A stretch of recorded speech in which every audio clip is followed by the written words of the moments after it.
it's Bev. And today I want to talk about water fasting as a way of losing weight. There are many different ways of fasting, right?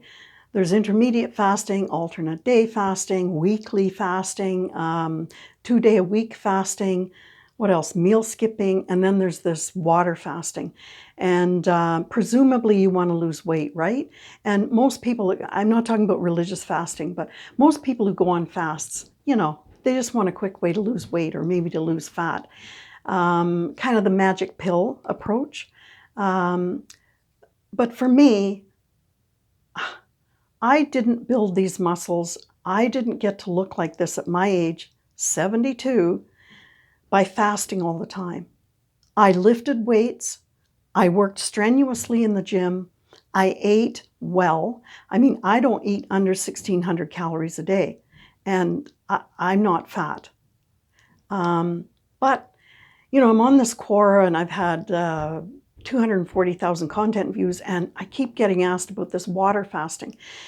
In fact, I got asked to do a video on it, so here we are. So people ask, and some of these are like 14 and 15-year-olds, right? I'm going to do a water fast for 2 weeks. Oh, I'm going to do it for 3 weeks. Okay, let's talk about what happens to your body in a water fast. And water fasts are when you only drink water, right? And you eat absolutely no food. Okay, first of all, that is a form of starvation to your body.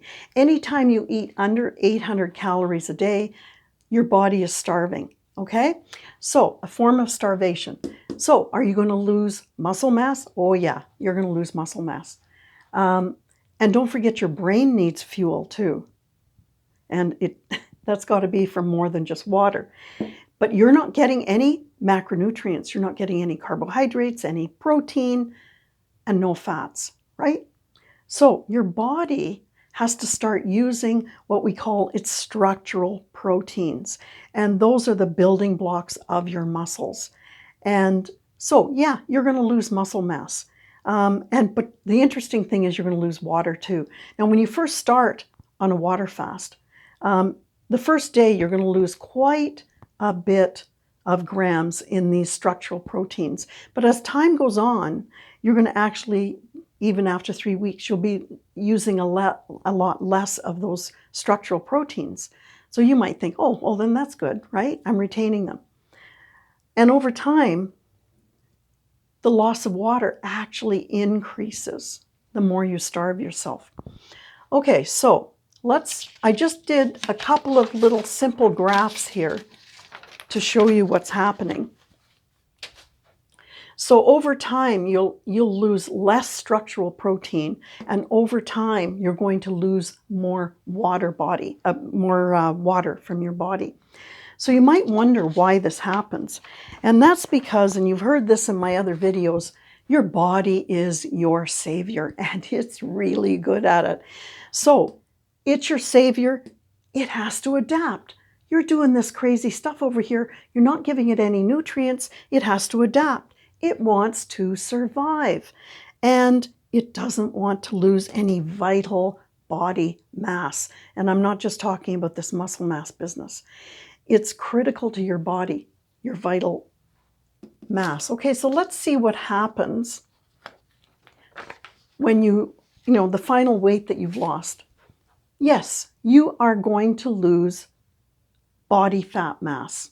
Sure, no doubt about it. But you're also going to lose lean body mass.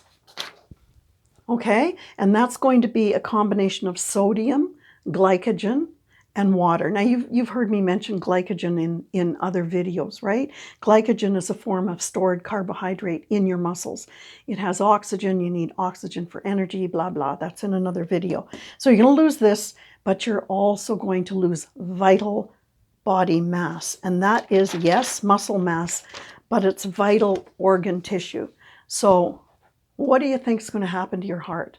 Now, I'm really old, right? I said that. So I used to love Karen Carpenter, the beautiful velvety voice she had. But she starved herself all the time. And so I think she was 32. She didn't eat food. She died of a heart attack at 42. Okay, so what are the side effects of weeks of water fasting? Okay, it's kind of like, you know, if you're sitting out in a raft and you're in the Pacific Ocean starving, okay, but miraculously somebody gives you these bottles of water every hour, but you're still going to have side effects. All of this plus fatigue, depression, skin problems. Now think of that teenager, right? They got enough skin problems and enough depression getting through high school. Reproductive difficulty, well, I hope the teens aren't worried about that, but maybe you are, I don't know. Headaches, lower immune system, now that's not very good in COVID times, right? Hair loss, well, not for teens, but maybe for you older guys.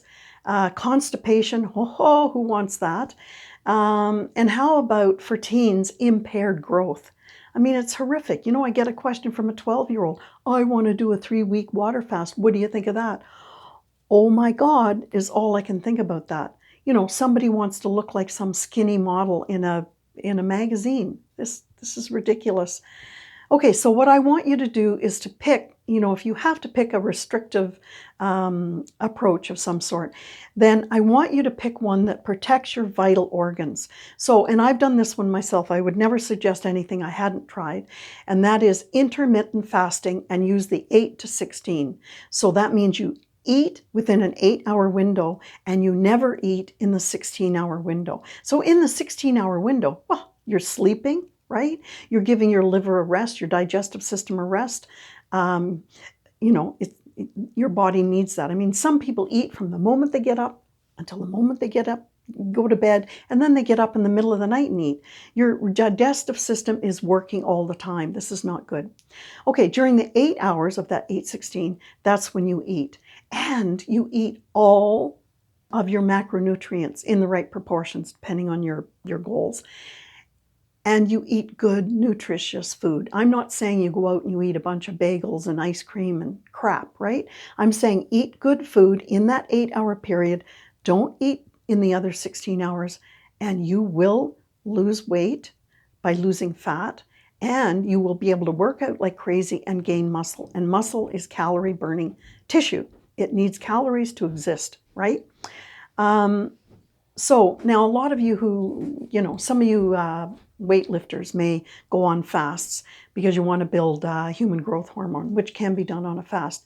But I like to just sleep more and work out more. I can build up my HGH that way.